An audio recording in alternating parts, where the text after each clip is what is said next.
আসসালামু আলাইকুম। তো আমরা একটা পাওয়ার টিলার আনলাম চুনারঘাট শখের খামারে। বলছিলাম অনেকদিন ধরে যে চুনারঘাট শখের খামারে একটা পাওয়ার টিলার লাগবে আর একটা টমটম লাগবে। তো অবশ্য আমরা পাওয়ার টিলারটা পাইয়ে গেছি। আমরা সাইফিং একটা পাওয়ার টিলার হালকা নিয়ে আসলাম হবিগঞ্জ থেকে, হবিগঞ্জ আলমদিনা থেকে। তো সাইফিং অরিজিনাল যে এইগুলো সব কিছু সাইফিং লেখা থাকবো। সাইফিং এইটা হলো লুগু। আর আমরা এটা দাঁড় করাইতেছি মোটামুটি ইঞ্জিনের সাথে গিয়ারবক্সটা ফিট করছি আর লাঙ্গল গেটটা ফিট করছি।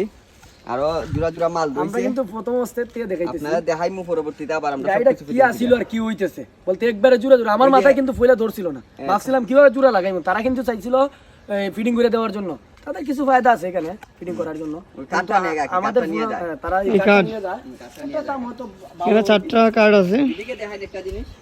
এখন চায়না কি জিনিস দিল, এই জিনিসটা এই যে ফাটিয়ে গেছে গা, চেজিসটা লাগাইছি ইঞ্জিনের সাথে, এটা টাইট দেওয়ান লাগে। আমার বর সমাল দাঁড়ছে না, ভাঙিছে ক্যালোরি বেশি পড়ছে। বাকি জিনিসগুলো দেখে দাও। ভিতরের জিনিসগুলো দেখেন, জোড়া জোড়া মালগুলো। এটা কিন্তু শেষ পর্যন্ত থাকবেন ভিডিওটা।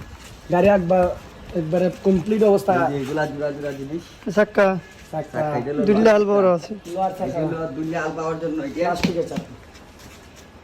এগুলো হইলো আরো মাল আছে, এদিকে দেখো বইবার সিট, এটা বসাচ্ছি। আর এটা কি এটা দুইটা আল বড় চাক্কি, দিল্লা আলবা। পিছনে চাকাটা।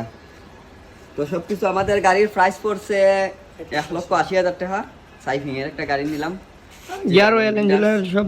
গিয়ার অয়েলটা আমরা আনবো, গিয়ার অয়েল আলাদাভাবে আনছি, দোকান থেকে আনছি না। মেন দোকান একটু দাম থাকে, প্রাইসটা একটু বেশি থাকে। আনুমানিক কতটা ডিফারেন্ট থাকতে পারে? ওই তো ওইখানে ধরো অন্যান্য দোকানে, বাইরের দোকানে 300 টাকা, আমরা রাখবো 550 টাকা। আচ্ছা, আর মানুষ অনেক সময় যারা নতুন যারা নিয়ে আসবো, না 250 টাকা ডিফারেন্ট। 250 টাকা ডিফারেন্ট নাকি।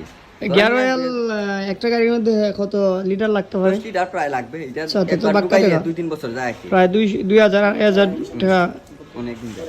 লাভ। ইনশাল্লাহ আপনারা সবাই দেখবেন এবং গাড়ি একবার ফুল সেট আপ হওয়ার পরে আপনারা শেষ পর্যন্ত দেখবেন, তাহলে গাড়ি ফুল সেট আপ পর্যন্ত দেখতে পারবেন। সবাই চোখ রাখুন ভিডিওর মধ্যে এবং ফেসটি ফলো দিয়ে পাশে থাকুন। ওকে, গুড বাই।